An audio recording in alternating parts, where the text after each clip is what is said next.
接下来呢，好，这个小半夏汤加茯苓，半夏跟生姜就是小半夏，再加一味药茯苓。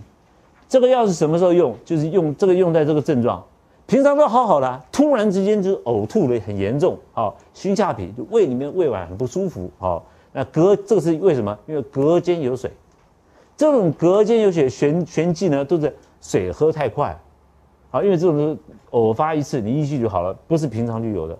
那我们有时候常常运动完流大汗，口很渴，那喝水就这样，好，仰在那边就灌下去。还有的人呢，还是太懒了，好，就躺在沙发上喝水，因为喝水就是喝水嘛，你坐到为什么躺到？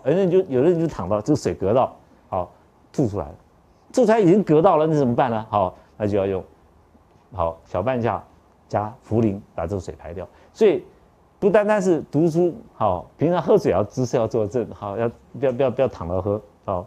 那小朋友呢，小孩子会遇到。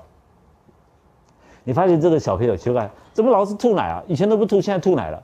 哦，偶尔突发一次的，就是小半夏加茯苓汤，啊，小半夏加茯苓。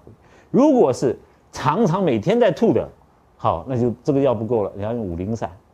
所以五苓散很好用在小儿科，好，也吐好，这个还有这个那个小朋友水肿，小孩子水肿，还有呢那个经验很多。如果你这个病人抱了小 baby 来，哦，那个医生啊，我这个小 baby 啊，这个口水很多，每次都要换那个围兜啊，一天要换那个10几张，这个口水不断出来，也是五苓散针，啊，所以水太多了哈，也是五苓散针，啊，所以五苓散非常的好用。